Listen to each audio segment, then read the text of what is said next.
Comey's original Clinton memo released, cites possible violations. Ex-FBI Director James Comey's original statement closing out the probe into Hillary Clinton's use of a private email server was edited by subordinates to remove 5 separate references to terms like grossly negligent and to delete mention of evidence supporting felony and misdemeanor violations, according to copies of the full document. Comey also originally concluded that it was reasonably likely that Clinton's nonsecure private server was accessed or hacked by hostile actors, though there was no evidence to prove it. But that passage was also changed to the much weaker possible, the memos show. The full draft and edits were released on the website of Senate Homeland and Government Affairs Committee Chairman Ron Johnson, RWIS, providing the most complete public accounting to date of Comey's draft and the subsequent edits. The draft, released in full for the first time on Thursday, offers new details on the FBI's Clinton investigation and controversial conclusion.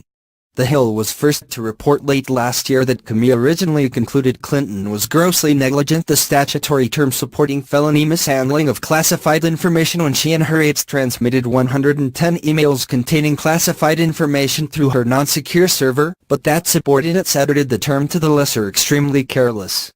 The full draft, with edits, leaves little doubt that Comey originally wrote on May 2, 2016, that there was evidence that Clinton and top aides may have violated both felony and misdemeanor statutes, though he did not believe he could prove intent before a jury. Although there is evidence of potential violations of the statute proscribing gross negligence in the handling of classified information and of the statute proscribing misdemeanor mishandling, my judgment is that no reasonable prosecutor would bring such a case, Comey originally penned.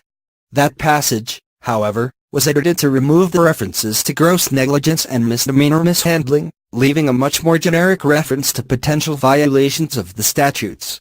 The FBI has told Congress the edits were made by subordinates to Comey and then accepted by the then director before he made his final announcement July 5, 2016, that he would not pursue criminal charges against Clinton.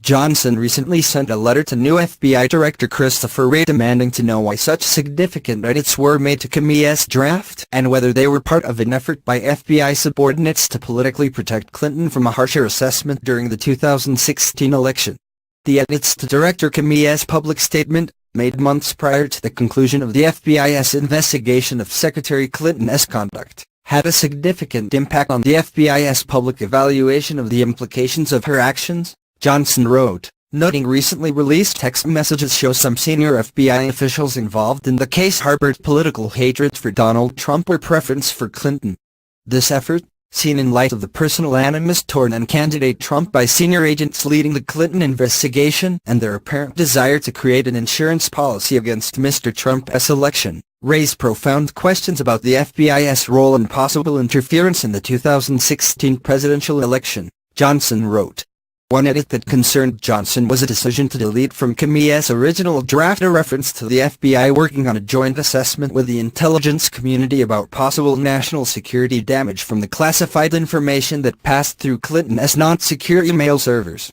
We have done extensive work with the assistance of our colleagues elsewhere in the intelligence community to understand what indications there might be of compromise by hostile actors in connection with the private email operation, Comey originally wrote. Johnson now wants to know whether other intelligence agencies had assessments of damage that differed or were more negative than that of the FBI. Johnson also demanded the FBI provide him the editing comments in the margins of the Comey memo that were redacted before Congress was given the document, so lawmakers can better understand the intent of some of the changes that were made. The full document shows that when Comey first sent to his top deputies the draft statement May 2, 2016, announcing Clinton wouldn't face criminal charges, he imagined it would be part of an austere news conference where he took no questions from reporters. That event did not happen until 2 months later. I've been trying to imagine what it would look like if I decided to do an FBI-only press event to close out our work and hand the matter to the Justice Department, Comey wrote. To help shape our discussions of whether that, or something different, makes sense, I have spent some time crafting what I would say, which follows. In my imagination,